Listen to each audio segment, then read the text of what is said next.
Hey guys, it's Dan, aka The Boogeyman, and on this show, I will watch a horror movie, either a classic or a new release, talk about some good points, talk about some bad points, if there are any of either, give it a rating out of 10 if I remember to do it, and let you know if I think the film is worth a watch or not, in my humble opinion. And today, I'm going to be talking about the Jordan Peele, Marlon Wayans starring American football film, Him.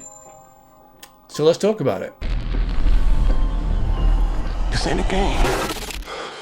Him is about a rising star quarterback who is hoping to get drafted and be the best quarterback who ever lived. He wants to be the GOAT, as they say. I want to be the GOAT. I want to be him. I want to be the GOAT. And he is invited to spend the week with an eight-time championship winning quarterback for his favorite team, and stuff happens over the week. Now, before we carry on, guys, I am going to say there's going to be some spoilers in this video. Like, it's been out for a few weeks in America and it came out last week here in the UK, and there's certain things I want to talk about that happen within the film, so I am going to be dropping some spoilers here. So if you want to know some things, stick around. If you don't, go and watch the film and then come back to the review. In this game, violence is rewarded, so learn to enjoy it. Get your shit together! I'm also going to say leave a like, because that's kind of fun and nice of you. So yeah, I was really interested in seeing this film, especially as someone who was in the fitness and sports world for a very long time and is slowly returning to it. I was a personal trainer and bodybuilder for 6.5 years. Here's the proof.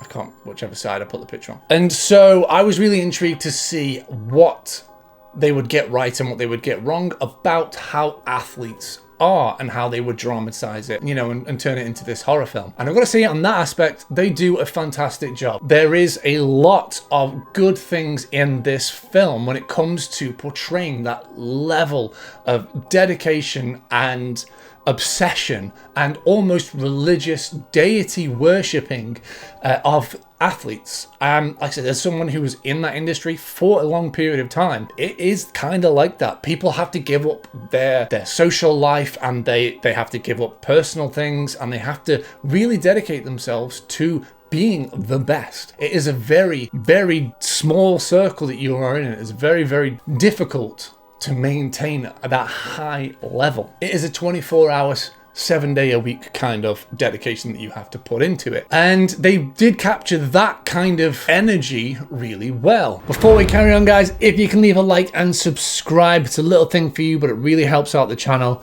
Really appreciate it. Thank you very much. But this film does have a lot of problems. It's got some great performances, including Marlon Wayans, who is fantastic in this. Like, it's the best that I have ever seen him. But it's the way it's been directed and written. Hang on.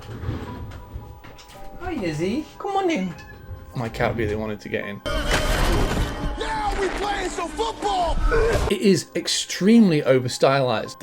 I feel like the guys who've directed this and you know, written this probably watched Mandy and went, we can do that, but faster and quicker. Yeah? You want to go down? Okay, love you. Like, there are some really good, interesting shots in this. There's some good cinematography and good effects, and there are some really good uses of practical gore and makeup. However, like I said, these stylized shots that happen a lot, it feels too much. There were moments in the film where my senses were being bombarded. The music was going, there was dialogue, the camera work was frenetic, there was sound design, and it was just bombarding you. Now, this can be a good thing. However, it was so jarring to go from these quiet, kind of well-framed cinematography shots to it was too much, and it felt like a real try hard to fit these things in. So like there's moments in this, like for example, when our main character, whose name is, goes to Marlon Wayans' complex, as Isaiah is Marlon Wayans' character. When he goes there, it's quiet, there's these beautiful desert shots, and it flicks to, you know, them when they're in their training ground, and it's just constant frenetic, quick cuts, loud music, shouting, screaming, and I get that, but there's these jarring effects, and it's fast and slow, then fast and slow.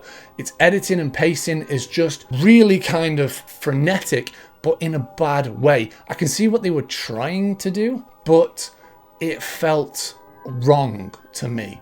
Care to elaborate? It felt like it was just up and down all the time. It was up and down quicker than a prostitute's knickers. That really dragged the film down. Like I said though, the film isn't bad, but it's not great either. There are specific scenes in this that kind of really felt out of place, like character arcs.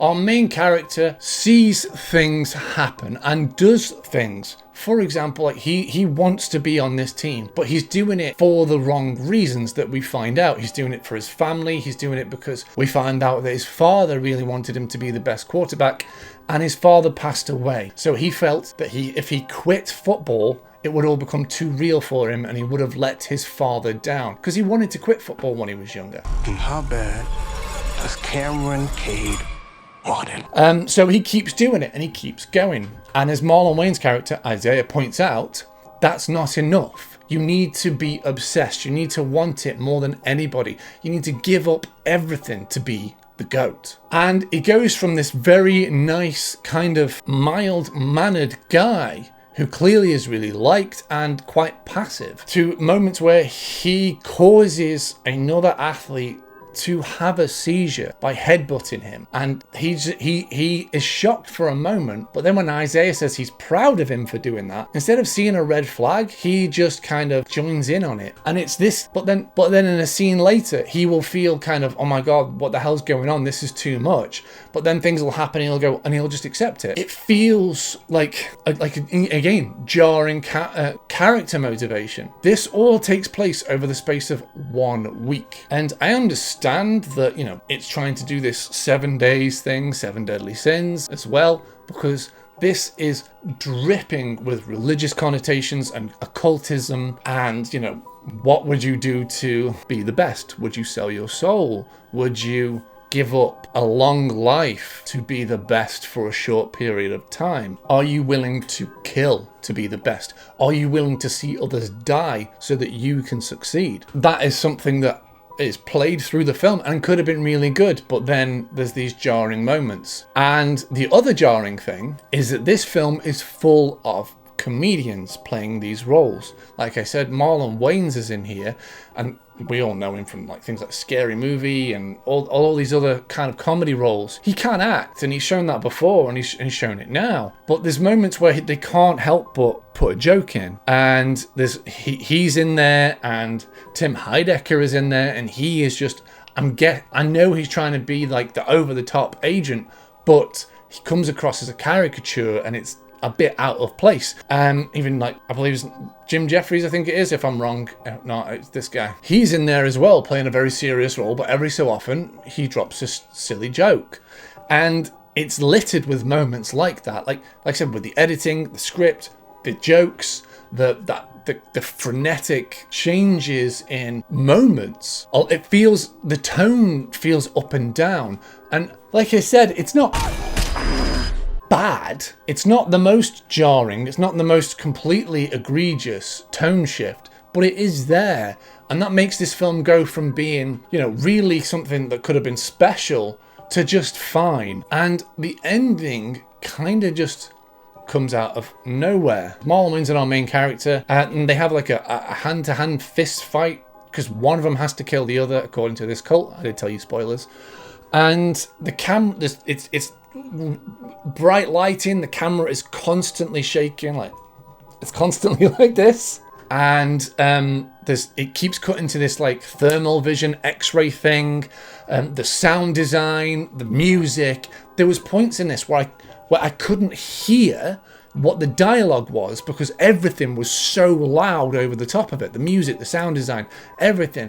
And it was just a lot. It was just too much. And I was missing moments, you know, that shouldn't be happening. And like I said, it's just over the top. It's drowning your senses out. And I didn't see this film alone, and they agreed with me, even though it was just us two in the theatre.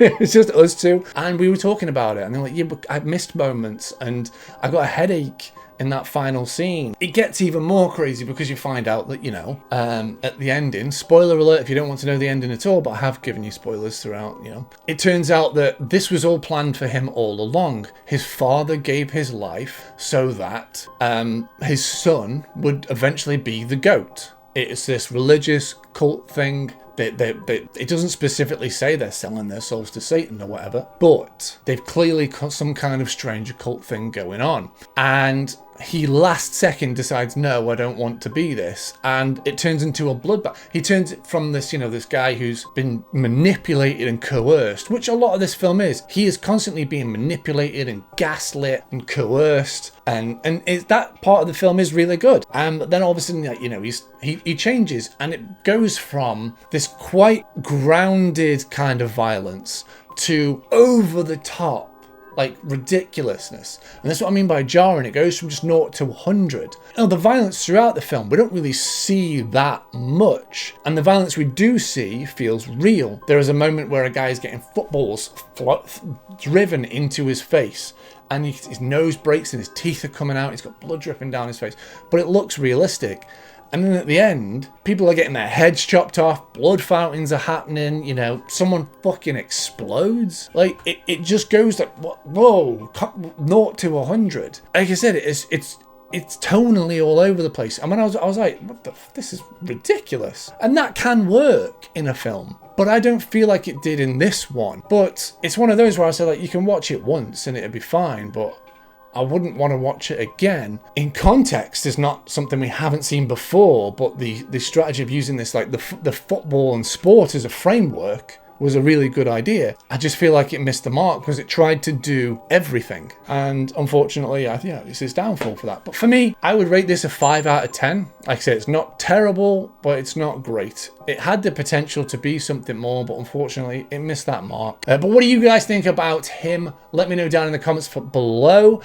Did you like it? Did you not like it? I want to hear from you guys. Don't forget to like and subscribe on the channel, and follow me over on social media, on my Instagram and TikTok. And I do have a Patreon that is just $2 a month if you want to help keep the lights on and get some exclusive content. And yeah, until the next time, guys, happy watching.